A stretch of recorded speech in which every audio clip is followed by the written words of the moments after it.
ఓం నమ శివాయ.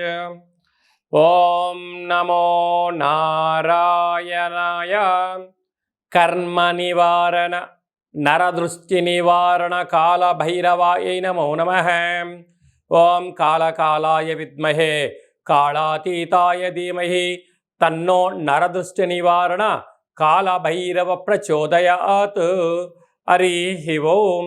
మా ఛానల్కి స్వాగతం. చూస్తున్న వీక్షకులకు ప్రేక్షకులకు ప్రియ కాళభైరవ భగవద్బంధులకి స్వాగతం పలుకుతూ మమ్మల్ని ఎంతగానో ఆదరిస్తూ ఉండబడినటువంటి ప్రియ సోదర సోదరీమణులకు సనాతన ధర్మ సంరక్షకులకు జ్యోతిష్య అభిమానులకు స్వాగతం పలుకుతూ ఆషాఢ మాసంలో అనగా 1/7/2025 నుండి 15/7/2025 వరకు పుట్టినటువంటి వారందరికీ కూడా ముందస్తుగా జన్మదిన శుభాకాంక్షలు. గతంలో వివాహం చేసుకున్న వారికి వివాహ వార్షికోత్సవ శుభాకాంక్షలు. ద్వాదశ రాశుల్లో గ్రహ గమనాలు ఒకసారి వీక్షింపచేద్దాం. వృషభ రాశిలో శుక్రుడు నక్షత్రకారకుడు. మిథున రాశిలో రవి గురు సంచార స్థితి. కర్కాటక రాశిలో బుధ సంచార స్థితి. సింహరాశిలో కుజుడు మరియు కేతు సంచార స్థితి. కుంభరాశిలో రాహు సంచార స్థితి. మీనరాశిలో శని సంచార స్థితితో ద్వాదశ రాశుల్లో గ్రహ గమనాలు ఈ విధంగా ఉన్నాయి.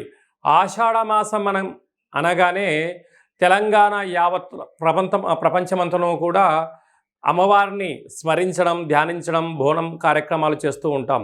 అమ్మవారి యొక్క కృపకటాక్ష వీక్షణలు అందరిపైన చల్లగా ఉండాలని కోరుకుంటూ అన్ని ప్రాంతాలలో నివసించేటువంటి ఈ భూమండలం మీద నివసించేటువంటి అన్ని జీవరాశుల వారందరికీ కూడా, మనుషులకు, పక్షులకు, సకల ప్రాణులకందరికీ కూడా అమ్మవారి యొక్క కృప కటాక్ష వీక్షణ కలిగి ఉండాలని కోరుకుంటూ ఆశీర్వచనం.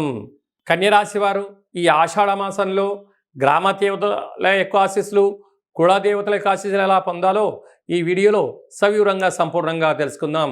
కన్యరాశిలో ఏ ఏ నక్షత్రాలు వస్తాయి అనగా ఉత్తరా నక్షత్రంలోని 2, 3, 4 పాదాలు, హస్తా నక్షత్రంలోని 4 పాదాలు, చిత్తా నక్షత్రంలోని 1, 2 పాదాలు కలిపితే కన్యరాశి అవడం జరుగుతుంది.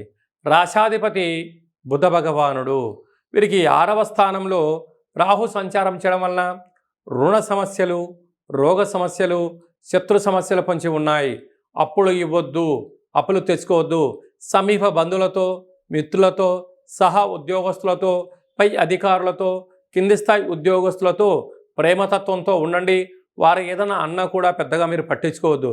లేకపోతే వీరే మీకు శత్రువులైపోయి వీరే మిమ్మల్ని నిద్రలేని రాత్రులు గడపడం, మీకు లేనిపోని భయాలు సృష్టించే పరిస్థితి చాలా అధికంగా ఉంటుంది సుమా అని చెప్పి గమనించాలి.